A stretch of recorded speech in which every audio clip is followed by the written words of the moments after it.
Like Greg said, the fact that I think makes this so different than anything I just looked at here is that if he's saying that there's pieces of the engine on the runway, then that just makes this so different than any type of other thing I could have seen in these records. Because if that's true, then it then goes to, when did they notice this? Was there a discussion about, can we take off? You know, and I'm sure those are the questions. It is possible for a plane to take off with losing an engine. Right. What I just heard from that aviation expert, Lad Sanger, who's based in Texas, who I'm going to be putting together a package with him in a couple hours, is that probably the main issue here with this one is that, yes, they lost one engine under the wing, but as they were taking off, they also lost the second engine on the tail. According to the website Flight Aware, this plane was 2 hours and 2 minutes late departing SDF yesterday. No reason listed. Also, Flight Aware says that this aircraft was recently grounded for 6 weeks, possibly for major maintenance. Is this gonna be an event that aviation lawyers and people in this industry are going to be talking about for decades to come? Yes.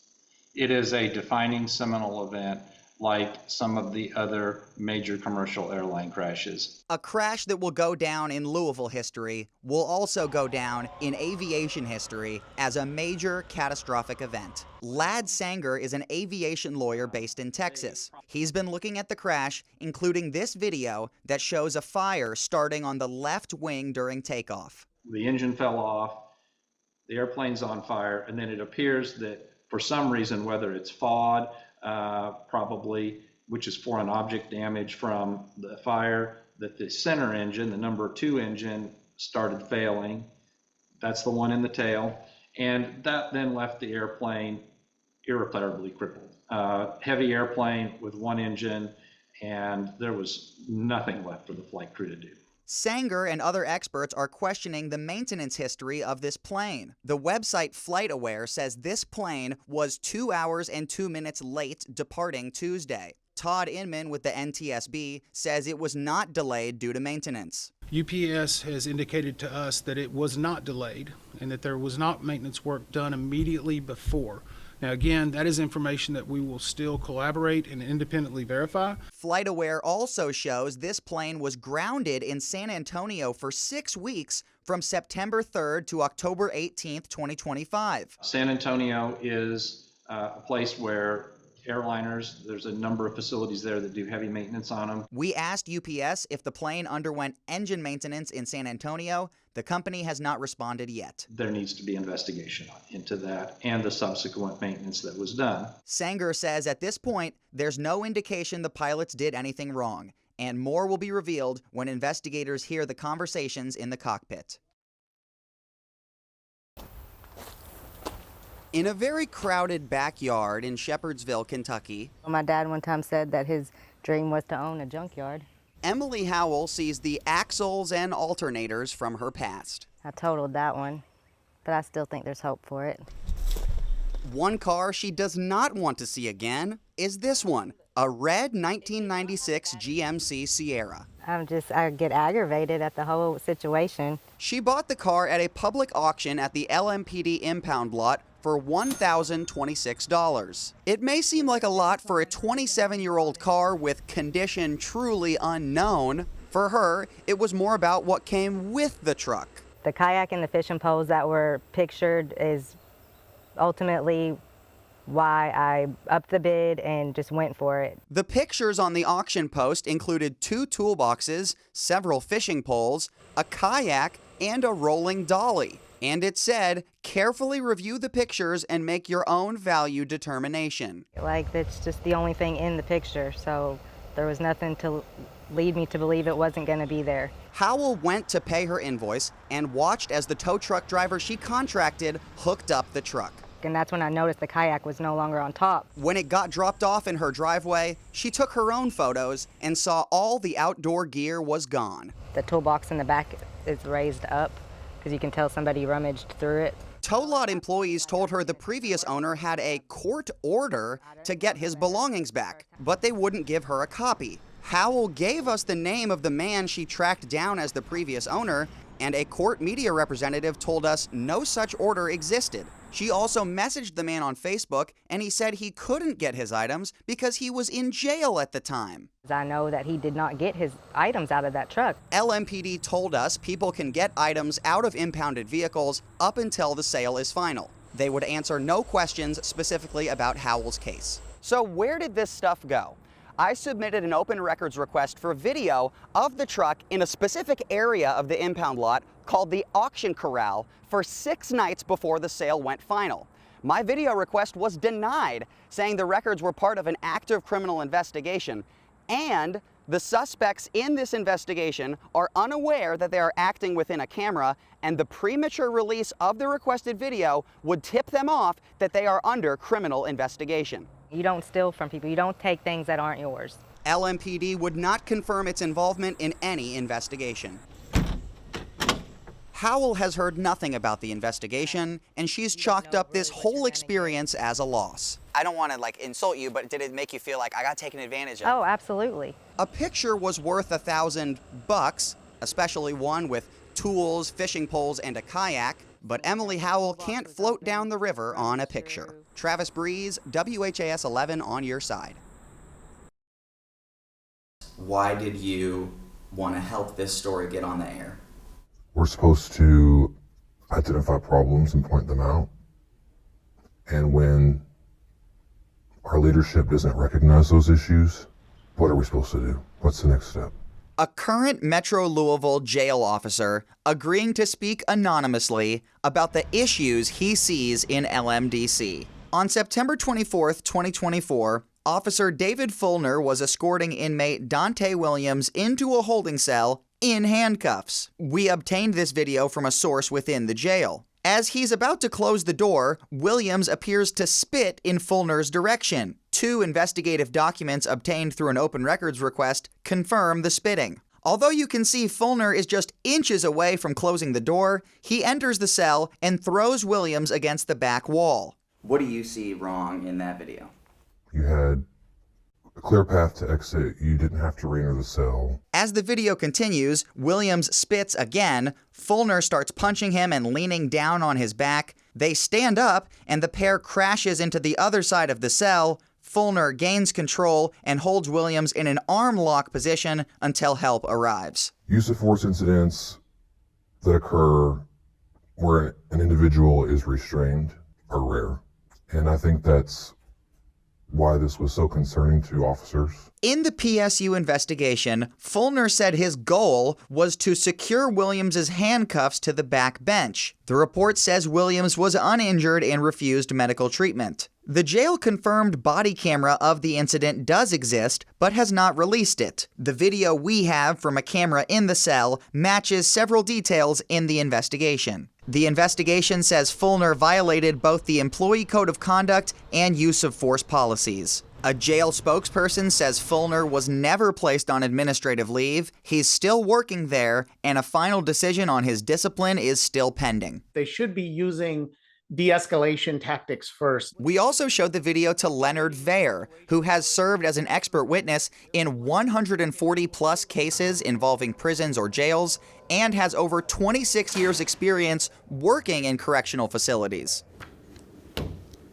I did not want to just focus on one incident, so I asked LMDC for every PSU investigation of officers improperly restraining, fighting with, or assaulting inmates since 2021. In a PSU investigation from May 2022, less than 2 months after jail director Jerry Collins took over, Officer Thomas Kraus canceled inmate Miller's hour out because he was shouting profanities and allegedly threatening another officer. To get Miller to go to his cell, Kraus pepper sprayed him 3 times and punched him twice, one just feet away from his cell. Inmate Miller threw 1 retaliatory punch, ran into his cell, where Officer Kraus followed him and punched him at least 6 more times. Are you seeing a lot of instances where officers should be leaving inmates alone and they're choosing not to?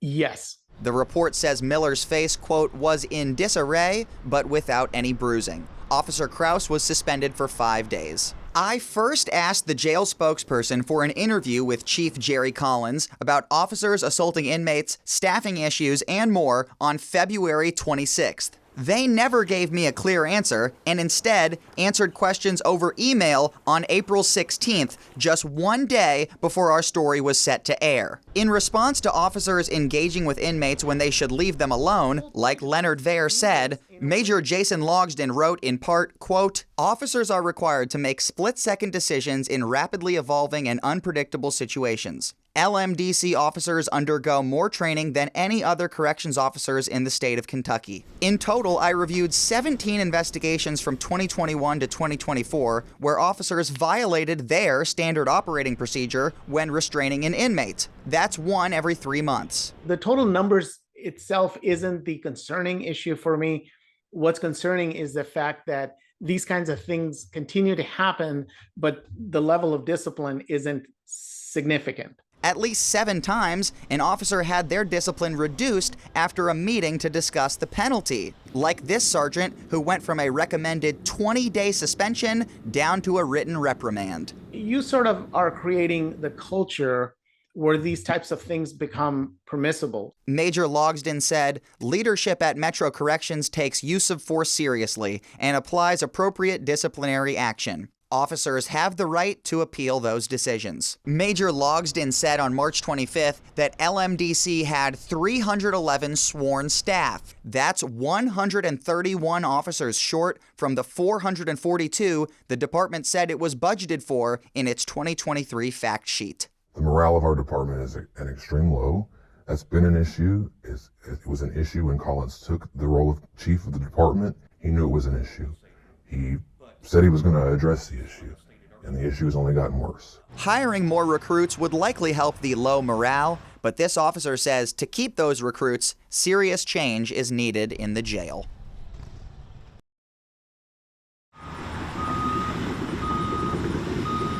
Off of Campground Road near Rubbertown, construction is underway on a data center. No tenant has been announced, but Louisville Gas and Electric is preparing to energize it. What will the data center produce? What kind of data are we crunching in there? Utility companies want to attract more data centers. They're asking to build more power generation before it's clear who will pay for it. There is no customer for the data center, and so for the moment, we're on the hook. This worries people like Elisa Owen with the Sierra Club of Kentucky. Data centers are large warehouses that hold servers or computers. This is video of data centers in central Ohio from our sister station in Columbus. They run hot and need lots of air conditioning and water to power things like artificial intelligence. This is unprecedented demand. According to LG&E and the developers, the Rubbertown data center will need 400 megawatts of electricity when at full capacity.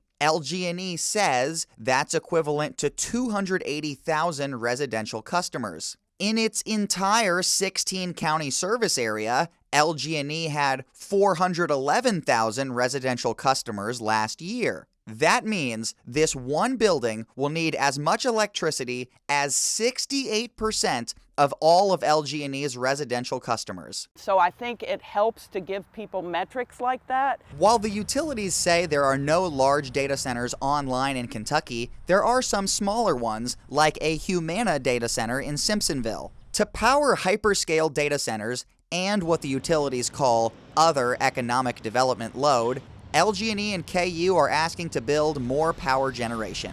They have a $3.7 billion request before the Kentucky Public Service Commission to build 2 new natural gas generators and extend the life of a coal generator. It takes a lot longer to build generation than it does a data center. Correct. And that there was a concern that if you don't get a CPC in now and start building, that data centers will never locate here. Correct. At a public hearing on August 4th, Lonnie Ballar, an exec with LG&E's parent company, said the time to build is now, even if they don't have any signed electric service agreements with data centers. Hypothetically, if you built the gas plants in this case, and those customers don't show up, there's a potential for cost increases for your existing customers, right?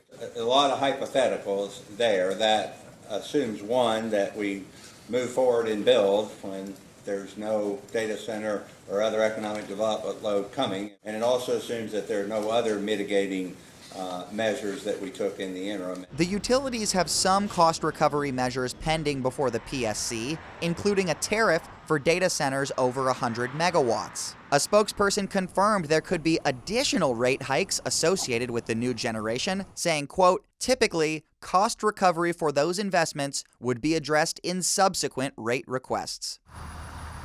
Developers say the first phase of this data center will open in about a year as they continue private negotiations to find a tenant. Do you see any positive benefit to data centers locating in Kentucky?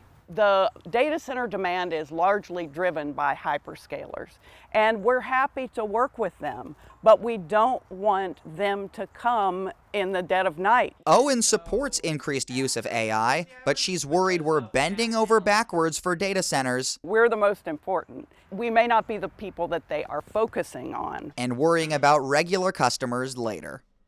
The Public Service Commission will decide on LG&E and KU's request for additional power generation by October 28th. A few days later, on November 3rd, the commissioners will hear arguments for the utilities' proposed rate increase for grid hardening against severe weather. Connie and Doug, there was a lot of hushed conversations between Republican senators throughout this afternoon, trying to add up the numbers. How close were they? As you said, Connie, there are 40 Republican members of the Senate and only 19 votes for this measure, so over half of the caucus voted against it. This intersection of 12th Street and Rowan Street will be turned into one of the main entrances for Waterfront Park. People like Meadows think that this will not only attract folks living in the West End, but also more businesses. This fire truck has had 3 different logos on it over the last 3 years. Initially, the department was called New Chapel Fire, the entity started by Jamie Knoll. Then, that organization was ousted in June 2024, and the fire district created a new entity called New Albany Township Fire Rescue. Then, that organization merged with Georgetown Township at the start of this year, and now goes by the name Floyd County Fire Territory.